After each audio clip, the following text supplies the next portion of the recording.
வாழ்க்கையை எதை நோக்கி ஓடிட்டு இருக்கு அப்படின்னு பார்த்தோம்னா எல்லாம் ஒரு நாளைக்கு மாறிடும் அப்படிங்கிற அந்த சக்தி வாய்ந்த எண்ணத்தினால் மட்டுமே நமது வாழ்க்கை தினம் தினம் ஓடிக்கொண்டு இருக்கு. அந்த நம்பிக்கை எங்க இருந்து பிறக்குது அப்படின்னு பார்த்தோம்னா நம்ம வாழ்க்கையில நிகழக்கூடிய மாற்றங்கள், சில அற்புதங்கள் நமது வாழ்க்கையில நிகழ்ந்திருக்கும். நமது முயற்சிக்கு ஏற்ற பலன் சில நேரங்கள்ல கிடைச்சிருக்கும். சில நேரத்துல அந்த பலன் கிடைக்காம போனாலும் தகுந்த நேரத்துல அது நமக்கு கிடைச்சிருக்கும். இந்த மாதிரி பல விஷயங்களை கொண்டுதான் நம்ம வாழ்க்கையில ஒரு பிடிமானம் அப்படிங்கிறது ஏற்படுகிறது.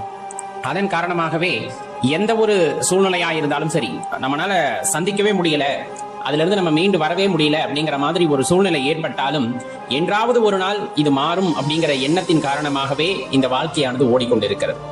தெளிவா தெரிஞ்சுக்கணும், என்றாவது ஒரு நாள், எப்பவாவது ஒரு நாள் இதுவும் கடந்து போகும் அப்படிங்கிற அந்த ஒரு எண்ணம் உள்ள மனிதன் கண்டிப்பாக தனது முயற்சியை விடாமல் செய்து கொண்டே இருப்பார். அந்த முயற்சிக்கு ஏற்ற பலன் எப்பொழுது உங்களுக்கு கொடுத்தால் அதன் அருமை தெரியுமோ அப்போது அந்த பலனை நமக்கு இறைவன் கொடுப்பார் அப்படின்னா அதை மாற்றுக்கிறது இல்லை. சிவத்துக்கு நல்லா தெரியும் நமக்கு எதை எப்ப கொடுக்கணும் அப்படிங்கிற விஷயம். ஏன்னா சில நேரங்கள்ல ஆரம்ப காலகட்டத்திலேயே நமக்கு வெற்றியை கொடுத்துட்டா அதனுடைய அருமை புரியாது, தலைகால் புரியாம ஆட ஆரம்பிச்சிருவோம். ஒரு குறிப்பிட்ட பக்குவத்துக்கு அப்புறமா அந்த வெற்றி நமக்கு கிடைக்கும் போது தலைகீழா ஆட மாட்டோம், கால் தரையில படுற மாதிரி நின்று அதுக்கப்புறமா தான் நம்ம பேச ஆரம்பிப்போம். அப்படிப்பட்ட வெற்றி தான் நிலையான வெற்றியா இருக்கும் அப்படிங்கிறதுக்கு இறைவனுக்கு தெரியும்.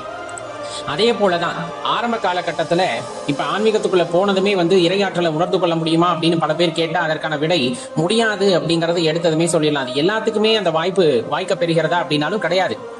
ஆரம்ப காலகட்டத்தில் சாதகர்கள் தொடர்ந்து தனது முயற்சிகளை மேற்கொள்ளும் பொழுது, குருவாயிலாக முயற்சிகளை மேற்கொள்ளும் போதும் கூட சில பேருக்கு பல ஆண்டுகள் எடுக்கின்றன. காரணம், அவர்கள் ஒரு விழிப்புணர்வு நிலையில் இல்லையா அப்படின்னு கேட்டா அப்படி கிடையாது.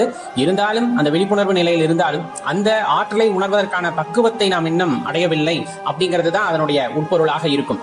சிவத்தை உணர்ந்து கொண்டால், அவரை நம்முள் இருக்கிறார் என்பதை அறிந்து கொண்டால், நம்முள் இருப்பது போலவே அனைத்து உயிர்களிலும் இருக்கிறார் என்பதை அறிந்து கொண்டால், சர்வ வியாபியாக வியாபித்திருக்கிறார் என்பதை நாம் தெரிந்து கொண்டால் அந்த இறைவனின் அந்த அருட்கருணை அப்படிங்கிறது நமக்கு தெரிய வரும். அதனாலதான் சொல்றது, இதுவும் சில காலம் அப்படிங்கிற மாதிரி எந்த கடினமான சூழ்நிலை வந்தாலும் சில காலம் மட்டுமே அது நமது வாழ்க்கையிலே இருக்கும். அதன் பிறகு அந்த வாழ்க்கையானது மெதுமெதுவாக மாற ஆரம்பிக்கும். அந்த மெதுமெதுவாக ஆரம்பிக்கும் அப்படின்னா நம்ம அந்த அளவுக்கு பக்குவப்பட்டிருந்தோம்னா அந்த மாற்றம் வருவதை நம்மால் உணர முடியும்.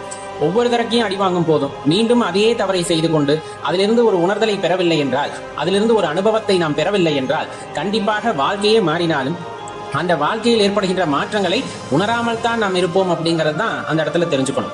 இன்னொன்னு, எப்பவுமே சிவத்தின் மீது நம்பிக்கை கொண்ட, ஈடுபாடு கொண்ட ஒருவருக்கு சிவத்தின் மீது அளவற்ற நம்பிக்கை இருக்கும். அதாவது அசைக்க முடியாத நம்பிக்கை. நம்ம வாழ்க்கையில ஏதேனும் பெரிதாக நன்மையோ தீமையோ எது ஏற்படினும் சரி, எல்லாம் இறைவன் காட்டிய வழி அப்படின்ட்டு அமைதியா இருப்பாங்க. சந்தோஷம் வந்தா கூட முகத்துல கொஞ்சம் கூட காமிச்சுக்க மாட்டாங்க. அதுக்காக அவங்க ஆனந்தமா இல்லையா அப்படின்னு கேட்டா கிடையாது. அவங்க எல்லா நேரமுமே ஆனந்தமாக இருப்பதன் காரணமாக வருகின்ற ஆனந்தத்தை ரொம்ப பெருசா எடுத்துக்க மாட்டாங்க.